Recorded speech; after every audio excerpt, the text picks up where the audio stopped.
जैन बच्चों, current electricity की NCERT exercises discuss करते हैं। बेटा, पहला सवाल देखो। बोल रहा है एक कार की बैटरी है जिसकी ईएमएफ है 12 वोल्ट और इसकी इंटरनल रेजिस्टेंस है 0.4 ओम्स। अच्छा, अब बोल रहा है what is the maximum current can be drawn from the battery.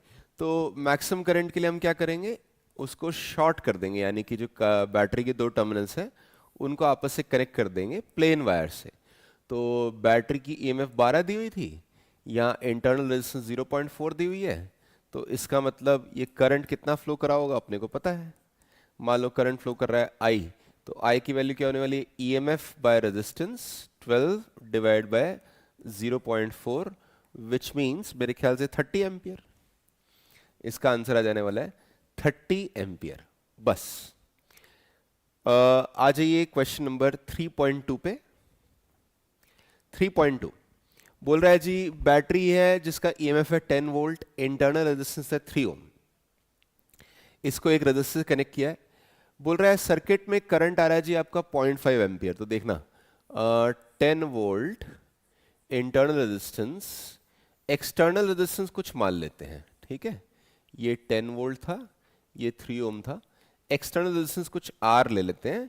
और क्वेश्चन क्या बोल रहा है कि इस सर्किट में करंट आ रहा है 0.5 एम्पियर करंट आ रहा है। तो आपसे पूछ रहा है कैपिटल आर की वैल्यू क्या होगी। बेटा हम जानते हैं कि करंट कैसा आता है, करंट आता है EMF divide by total resistance, ठीक है, टोटल रेजिस्टेंस। और ये उसने बोला है 0.5 एम्पियर है। तो इसका मतलब बेटा 0.5 को अगर तुम लिख लो 1/2, तो क्रॉस मल्टीप्लाई करके देखोगे 20 इक्वल टू 3 प्लस आर आ जाएगा, विच मीन्स आर की वैल्यू होनी चाहिए 17 ओम्स। पहली चीज। नेक्स्ट क्या पूछा है, नेक्स्ट पूछा है what is the terminal voltage of the battery when the circuit is close. तो ये सर्किट हमने क्लोज कर दिया, तो इस बैटरी की टर्मिनल वोल्टेज कितनी होगी। बेटा आप जानते हो टर्मिनल वोल्टेज, ये दोनों पॉइंट्स के बीच में पोटेंशियल डिफरेंस हम निकालते हैं। अगर बैटरी करंट सप्लाई कर रही है तो टर्मिनल वोल्टेज होता है E minus I R, E minus I R. E M F है तुम्हारी 10 माइनस करंट है 0.5, रेजिस्टेंस है 3, तो 10 माइनस 1.5 हो जाएगा। हम जानते हैं 10 माइनस 1.5 होता है भाई 8.5 वोल्ट्स। इतना आ जाएगा आंसर, ठीक है। आइए क्वेश्चन नंबर 3.3 देखते हैं। बोल रहा है रूम टेम्परेचर पर एक हीटिंग एलिमेंट का रेजिस्टेंस है 100 ओम। कितना टेम्परेचर होना चाहिए इसका ताकि रेजिस्टेंस 117 हो जाए।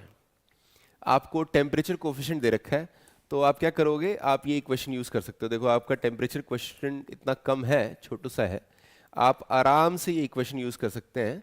Final resistance equal to initial resistance into 1 plus alpha delta theta, मतलब change in temperature. Final resistance आपको बोला है 117, इनिशियल रेजिस्टेंस थी 100 into 1 plus alpha delta theta. देखना इसको 100 से डिवाइड कर दें तो 1 प्लस अल्फा डेल्टा थीटा मिल रहा है मुझे 1.17, which means alpha delta theta होगा 0.17। अल्फा की वैल्यू देखना, अल्फा की वैल्यू दे रखी है 1.7 इंटू 10 की पावर -4, तो 1.7 इंटू 10 की power -4 change in temperature equal to, दूसरी साइड देखिए 1.7 इंटू 10 की पावर -1।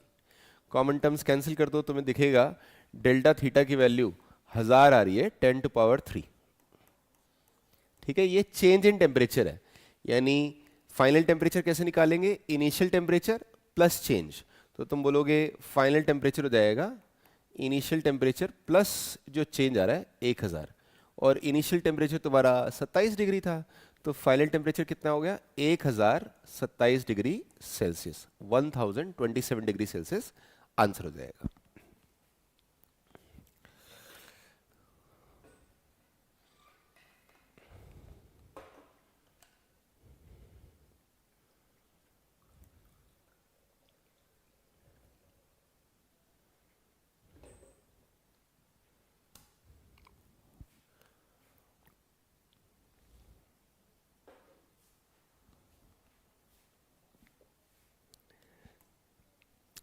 3.4 देखें।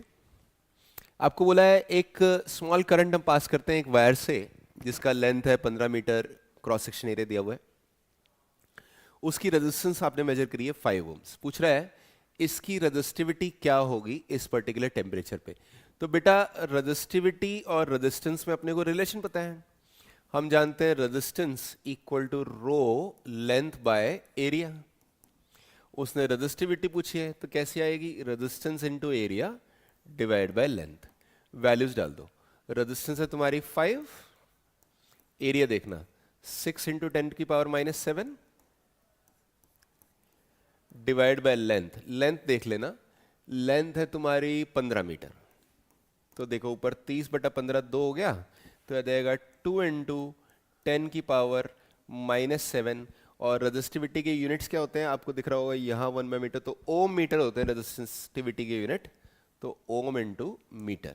ये बेटा आपका आंसर हो जाएगा। सिंपल फॉर्मूला पे है R equal to rho L by cross multiply कर दिया, रो आ जाता है। एक्सक्यूज मी भाई। आ जाओ बच्चों क्वेश्चन नंबर 3.5 पे। 3.5 में बोल रहा है सिल्वर वायर की रेजिस्टेंस दे रखी है इनिशियली 27.5 डिग्री सेल्सियस पे 2.1 ओम थी, और 100 डिग्री सेल्सियस पे इसकी रेजिस्टेंस हो गई 2.7 ओम्स। पूछ रहा है आपसे कि टेम्परेचर कोफिशिएंट ऑफ रेजिस्टिविटी। बस कैलकुलेशन इसमें फिर से वही कर दूंगा मैं, final resistance equal to final resistance equal to initial resistance into 1 plus alpha delta theta. Values डाल दो भाई। फाइनल है 2.7, इनिशियल है 2.1 into 1 plus alpha delta theta. देखना चेंज इन टेम्परेचर, 100 में से 27.5 अगर माइनस करें तो बेटा बनता है 72.5, तो चेंज इन टेम्परेचर है 72.5। अच्छा यहाँ कुछ क्रॉस मल्टीप्लाई करके कॉमन फैक्टर कैंसिल करें तो देखना 27/21 हो जाता है 9/7। तो इधर आ रहा है आपका 9/7 जो कि है 1 plus 2/7 equal to 1 plus alpha into 72.5 आ गया। यहाँ से देखिएगा आप लिख सकते हैं अब अल्फा की वैल्यू, अब आप अल्फा की वैल्यू लिख पाएंगे। नोटिस करो यहाँ से अल्फा की वैल्यू आने वाली है इक्वल टू 2/7 इंटू 72.5। ठीक है, और इसको अगर 10 की पावर में लिख लें तो ऐसे लिख सकता हूँ मैं 2000 इंटू 10 की पावर -3 डिवाइड बाय 7 इंटू 72.5। अब बेटा मैं अप्रॉक्सीमेट कैलकुलेशन भी कर सकता हूँ, लेकिन यहाँ तो ये NCERT का क्वेश्चन है तो मैं एग्जैक्ट कैलकुलेशन कर देता हूँ बेटा। I am using a calculator now. What do I have to do? I have to do 2000 divided by 7 divided by 72.5। ऐसा मैं कर रहा हूँ तो मेरे पास आ रहा है 3.94। तो लिख देता हूँ 3.9 इंटू 10 की पावर -3 और ये आएगा पर डिग्री सेल्सियस। ये आपका आंसर इसमें हो जाएगा।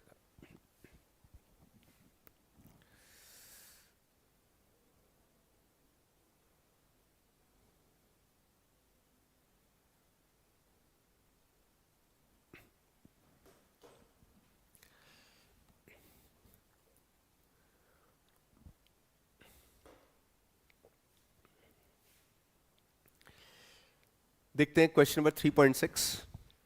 बोल रहा है heating element using nichrome connected to supply draws an initial current of 3.2। ठीक है, इनिशियली ये 3.2 एम्पियर करंट ड्रॉ करता है which settles after a few seconds to steady value of 2.8 ampere. आपसे पूछ रहा है what is the steady state temperature of the heating element अगर रूम का टेम्परेचर है 27 डिग्री सेल्सियस और टेम्परेचर कोफिशिएंट जो है वो दे रखा है आपको 1.7 इंटू 10 की पावर -4। तो देखो नोटिस करो हुआ क्या होगा, इनिशियली आपका हीटर का वायर हीटअप अभी हुआ नहीं है, जैसे ही ऑन किया तो इसलिए उसकी रेजिस्टेंस कम होगी। जैसे वो हीटअप होता जाएगा तो उसकी रेजिस्टेंस बढ़ती जाएगी, इसीलिए फाइनली स्टेडी स्टेट में करंट देखो इनिशियल से कम आ रहा है। तो अपने को क्या करना है, अपने को इनिशियल और फाइनल रेजिस्टेंस निकालनी है। देखो इनिशियल रेजिस्टेंस के लिए 230 वोल्ट सप्लाई पे था, करंट आ रहा है 3.2 एम्पियर, तो मैं बोलूंगा इनिशियल रेजिस्टेंस रहेगा, रेजिस्टेंस होता है बेटा ओम्स लॉ से V/I, तो इनिशियल रेजिस्टेंस होगा 230 डिवाइड बाय 3.2।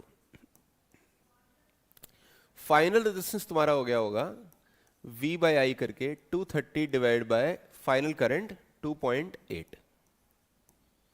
और हमें क्या करना है, final resistance R equal to initial resistance into 1 plus alpha delta theta, ये करना है। वैल्यूज डालो, देखो फाइनल रेजिस्टेंस में यहाँ पे 230 बाई 2.8 है, यहाँ पे 230 बाई 3.2 आएगा, तो 230 by 2.8 equal to 230 by 3.2 into 1 plus alpha delta theta. और देखना यहाँ पे भाई 3 ये कैंसिल हो गया, मुझे दिख रहा है 32/28, 32/28 होता है बेटा 8/7, तो इधर आ रहा होगा 8/7 which is 1 plus 1/7 equal to सामने है 1 प्लस अल्फा डेल्टा थीटा। निकालना क्या मुझे, चेंज इन टेम्परेचर निकालना है ना, तो मैं बोलूंगा कि अल्फा की वैल्यू सॉरी डेल्टा थीटा की वैल्यू आ रही है जी 1/7 अल्फा, और अल्फा यहाँ पर है तो इसकी वैल्यू डाल देते हैं, तो आ जाएगा 1/7 इंटू 1.7 और नीचे है 10 की पावर -4। तो इसको मैं ऐसे कर सकता हूँ 10/7 इंटू 1.7 इंटू 10 की पावर 3। और फिर से एग्जैक्ट कैलकुलेशन करने के लिए मैं तो बेटा कैलकुलेटर यूज़ करने वाला हूँ। यहाँ पे मेरे पास आने वाला है, इसको करके let's see 10 divide by 7 divide by 1.7 और उसको मल्टीप्लाई कर देते हैं 1000 से, तो 840 कुछ आ रहा है जी ये, ठीक है, ये आ रहा है 840 डिग्री सेल्सियस नियरली। 840 मान लेते हैं। आपसे पूछा है फाइनल स्टेडी स्टेट टेम्परेचर कितना होगा, तो बेटा अगर चेंज इन टेम्परेचर 840 है तो फाइनल टेम्परेचर कितने वाला वाला है, हम बोलते हैं भाई final temperature minus initial temperature, ये चेंज 840 है तो फाइनल टेम्परेचर कितना होगा, इनिशियल टेम्परेचर प्लस 840, तो कुछ 867 डिग्री सेल्सियस होना चाहिए हमारा फाइनल टेम्परेचर, ये आंसर होगा।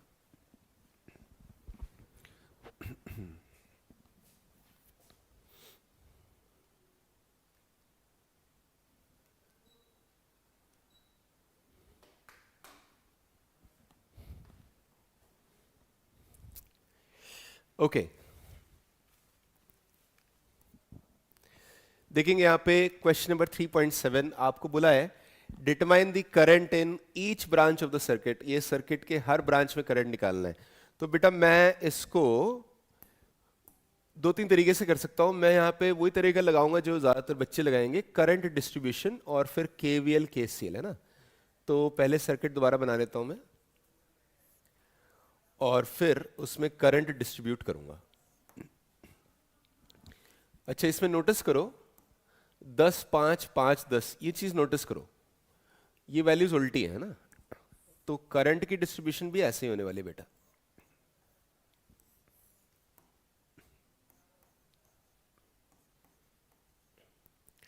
बीच में है भाई 5 ओम। ऐसा मान लें कि बैटरी से करंट आ रहा है कुछ कैपिटल आई, उसमें से मान लेते हैं ऊपर चला जाता है x, नीचे आ जाता है i माइनस एक्स। तो ध्यान देना क्योंकि ये 10 5 था, यहां नोटिस करो 5 10 है, तो करंट का भी ऐसे होने वाला, देखो इसमें x था तो यहां पे x होगा, समझ रहे हो, 10 ओम 10 ओम, तो इधर x ही आने वाला है, ऐसे ही इधर से बेटा i माइनस एक्स ही आने वाला है। और अगर सोचो i माइनस एक्स आया, x इधर गया, तो इसमें कितना आ गया होगा, i माइनस एक्स में से x माइनस कर दो, इधर गया होगा i माइनस 2x, ठीक है, जंक्शन लॉ के हिसाब से। अब ध्यान दो यहाँ पे 2 अननोन है, मुझे 2 इक्वेशन चाहिए, तो 2 इक्वेशन लगा देता हूँ भाई। पहले मैं लगा रहा हूँ ये वाले लूप में, यहां से स्टार्ट करूंगा, ऐसे क्लॉकवाइज जाऊंगा, करंट के पैरेलल जाता हूं तो मैं लिखता हूं माइनस आई आर, करंट के ऑपोजिट जाने पे लिखता हूं प्लस आई आर। देखिएगा सारे सम ऑफ पोटेंशियल ड्रॉप जीरो करने वाले हैं, इधर आएंगे लिखेंगे माइनस 10x, नीचे आइए, ठीक है, मैं ऐसे ऐसे आया, नीचे आएंगे तो आप करंट के ऑपोजिट जा रहे होंगे, तो plus 5 into i minus 2x, ऐसे आगे, और फिर इधर चले जाएंगे, फिर से करंट के ऑपोजिट आ रहा है तो plus 5 into i minus x is same as 0। बेटा पूरे में 5 का फैक्टर कैंसिल कर दो, तो minus 2x plus i minus 2x plus i minus x equal, sorry, i minus x equal to 0। आप देख सकते हैं इसका मतलब हाँ बिल्कुल, इसका मतलब कि आई और आई 2i इक्वल टू सामने में लिख सकता हूँ 5x। पहली इक्वेशन आ गई। एक और इक्वेशन कैसे लिखेंगे, आप यहां से स्टार्ट करें और ऐसे जाएंगे ऊपर और फिर वापस आ जाएंगे। ठीक है, क्लॉकवाइज पूरे बड़े वाले लूप में जाने वाले हैं। तो मैं ये वाइट वाली बाउंड्री हटा देता हूं। ध्यान रखेंगे हम क्या करेंगे, यहां से जाके ऐसे ऐसे ऐसे और फिर वापस। एक्सक्यूज मी, स्टार्ट करो यहां से, कुछ भी नहीं है इधर, इधर जाना, करंट के पैरेलल जा रहे हो तो -10x, फिर से करंट के पैरेलल जा रहे हो -5i माइनस एक्स। इधर आ जाओ, बैटरी में आप नेगेटिव से पॉजिटिव जा रहे हो, +10। इधर जाइए, इसमें भी अभी आप करंट के पैरेलल जा रहे हैं तो -10i इक्वल टू 0। फिर से पूरे ही इस इक्वेशन में 2 का फैक्टर, सॉरी 5 का फैक्टर कैंसिल कर देता हूँ और ये वाली टर्म इधर रख लूंगा, ये बाकी जो नेगेटिव वाली टर्म है दूसरी साइड ले आऊंगा। तो 10 में से 5 का फैक्टर कैंसिल कर देंगे, बच जाएगा 2 इक्वल टू, सामने क्या होगा, यहाँ से 5 का फैक्टर कैंसिल करो 2x, यहाँ से 2i, यहाँ से i माइनस एक्स, यानी एक और इक्वेशन मिल गई 2 equal to 3i plus x. ये मेरी सेकेंड इक्वेशन हो गई। ये दोनों इक्वेशंस को मुझे सॉल्व करना है, बहुत आसान है। मैं x की वैल्यू उठा के, x की वैल्यू देखो बेटा 2/5, x की वैल्यू उठा के यहाँ डाल दो 2/5, तो तुमको क्या दिखेगा, तो तुमको दिखाई देगा 2 equal to 3i plus x की वैल्यू है जी 2i/5। अब इसको सॉल्व कर लें i के लिए।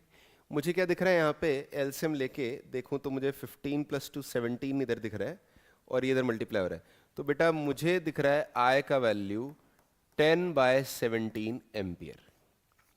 ये i की वैल्यू है 10/17। अच्छा, ये अगर i की वैल्यू है तो यहाँ से x की वैल्यू देख लो। अब x की वैल्यू क्या है, 2/5 टाइम्स दिस। तो इसको अगर 2/5 से मल्टीप्लाई करता हूँ तो x की वैल्यू मुझे 4/17 दिखाई दे रही है। x की वैल्यू आ गई 4/17 एम्पियर। अब मैं हर एक ब्रांच में करंट लिख सकता हूं, या तो i या x के टर्म्स में। नोटिस करो, ये वाली ब्रांच, इसमें तो i आ रहा है जो कि कितना है 10/17। ऊपर आ जाओ, हमने लिया है ऊपर की तरफ जा रहा है x जो कि है 4/17, इसमें क्या है 4/17। तो 10 में से 4 अगर इधर चले गए तो इसमें आए होंगे 6, 6/17। इधर हम जानते हैं उल्टा हो जाएगा, यानी इसमें आया होगा 6/17, इसमें आया होगा 4/17 और तुम समझ गए बीच में गया होगा 2/17। यह आपका हर ब्रांच का करंट हमने कैलकुलेट कर लिया केवीएल केसीएल से। इसमें ध्यान दो ये चीज को बेटा, फिर से 10 5 5 10 है, इसलिए जो करंट का डिस्ट्रीब्यूशन यहाँ है 10 में देखो x है तो यहाँ पे भी वैसे ही है, 10 में x है, 5 में i माइनस एक्स है तो यहाँ पे भी ऐसे है, 5 में i माइनस एक्स है। इस तरह से हम सॉल्व करेंगे।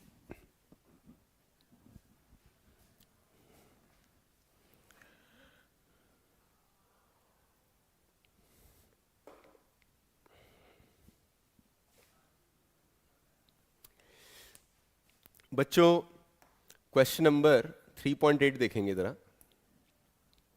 इसमें बोला है स्टोरेज बैटरी है भाई एक, उसकी कुछ इंटरनल रेजिस्टेंस है, इसको हम चार्ज कर रहे हैं एक बैटरी से जिसकी ईएमएफ है 120 वोल्ट। इसका मतलब समझते हैं, इसका मतलब यह है कि 120 वोल्ट वाली बैटरी मान लो ऐसे लगी और उसमें सीरीज रेजिस्टेंस तुमने लगाई थी 15.5। तो ये अब इसको चार्ज कर रही है तो ऐसे कनेक्शन हुआ होगा। ये आपकी 8 वोल्ट और इसका इंटरनल रेजिस्टेंस है 0.5 ओम। तो इसमें नोटिस करो 120 वोल्ट वाली ज़्यादा पहलवान है ना, तो वो करंट को ड्राइव करेगी। अर्थात आप देख सकते हैं ये 8 वोल्ट वाली बैटरी में करंट एंटर कर रहा होगा। बेटा इसी को बोलते हैं चार्जिंग द बैटरी। अब पूछा क्या आपसे पूछ रहा है what is the terminal voltage. इस केस में टर्मिनल वोल्टेज आपको पता होगा, जब करंट एंटर करता है तो आता है E + IR। और क्या पूछ रहा है what is the purpose of having a series resistance. वो तो हम पहले ही बता देते हैं, सीरीज रेजिस्टेंस से क्या होगा, करंट की वैल्यू कम होगी, करंट को कंट्रोल करने के लिए यूज होगा, करंट को लिमिट करने के लिए। तो इसका पर्पस तो हम पहले ही बता देते हैं, टू कंट्रोल और लिमिट दी करंट।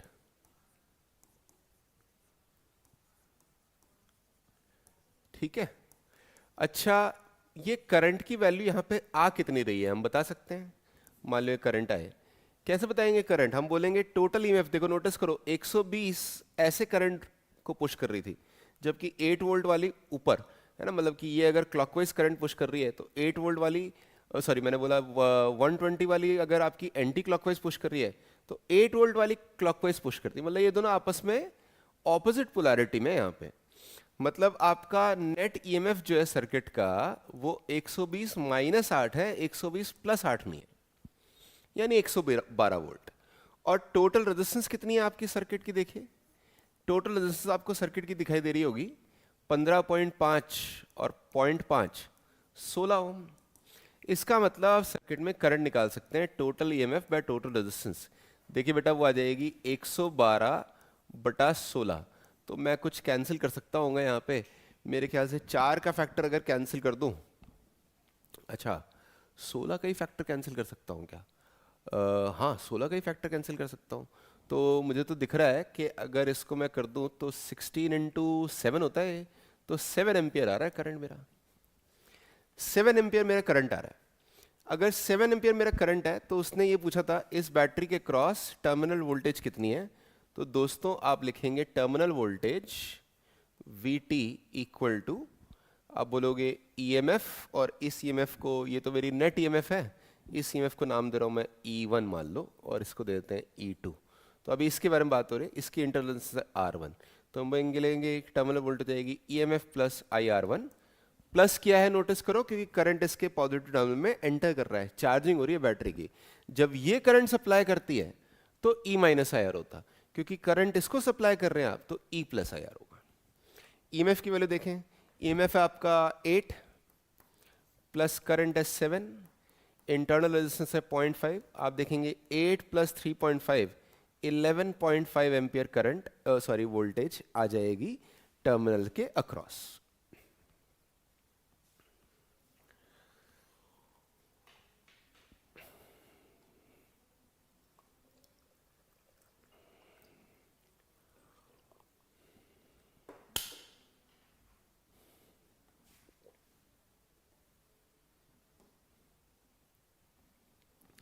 बच्चों लास्ट क्वेश्चन है इस चैप्टर का 3.9। आपको बोला है नंबर डेंसिटी इलेक्ट्रॉन्स की दे रखी है जी। पूछ रहा है कितना टाइम लगेगा इलेक्ट्रॉन को वायर में एक एंड से दूसरे एंड तक ड्रिफ्ट करने में, अगर इस वायर की लेंथ है 3 मीटर और वायर का एरिया दे रखा है और आपको करंट की वैल्यू भी दे रखी है। तो बेटा पहले आप ऑब्वियसली ड्रिफ्ट स्पीड निकालना चाहेंगे। कैसे निकालेंगे ड्रिफ्ट स्पीड? क्योंकि हम जानते हैं करंट इक्वल टू NEA/VD होता है, इससे ड्रिफ्ट स्पीड आ जाएगी। ड्रिफ्ट स्पीड मेरी आ जाएगी I/NE एरिया। अगर ड्रिफ्ट स्पीड आ गई तो अब टाइम कैसे निकालोगे? टाइम आ जाएगा लेंथ बाय वेलोसिटी। ठीक है, डिस्टेंस बाय स्पीड वही कर रहा हूं मैं, length upon drift speed. Drift speed की वैल्यू डालना, तो यहां पे बेटा आ जाएगा LNEA, ऊपर मल्टीप्लाई हो गया, डिवाइड में यहां पे क्या आ गया I। वैल्यूज डाल देते हैं। देखिए वैल्यूज क्या क्या है, लेंथ की वैल्यू है जी 3, नंबर डेंसिटी देखिएगा 8.5 इंटू 10 की पावर 28, इलेक्ट्रॉन का चार्ज हम जानते हैं 1.6 इंटू 10 की पावर -19, एरिया देखना ये दे रखा है 2 इंटू 10 की पावर -6 डिवाइड बाय करंट देखना तुम्हें दे रखा है 3 एम्पियर, सॉरी करंट दे रखा है 3 एम्पियर। ये 3 आपका कैंसिल हो गया, यहाँ 8.5 इंटू 2 आ जाता है 17, तो 17 इंटू 1.6 हो गया मेरा, 17 इंटू 1.6। और पावर्स में क्या है देखें, ये है बेटा 25 10 28 -25 प्लस 28, तो 10 टू पावर 3 बचेगा। अच्छा 17 इंटू 16 कितना होता है? 256 और 16 कर देता हूँ तो वो जाएगा 272, तो 27.2 आ रहा होगा ये। यानी ये आएगा कुछ 27.2 इंटू 10 की पावर 3 सेकेंड्स, या फिर इसको ऐसे लिख सकते हैं 2.72 इंटू 10 की पावर 4 सेकेंड्स। इतना टाइम आपका आना चाहिए सेकेंड्स में। अब आप चाहो तो इसको मिनट्स या आवर्स में कन्वर्ट कर सकते हैं। बेटा ये आपके करंट इलेक्ट्रिसिटी के हमने सारे सवाल डिस्कस कर दिए एनसीईआरटी से।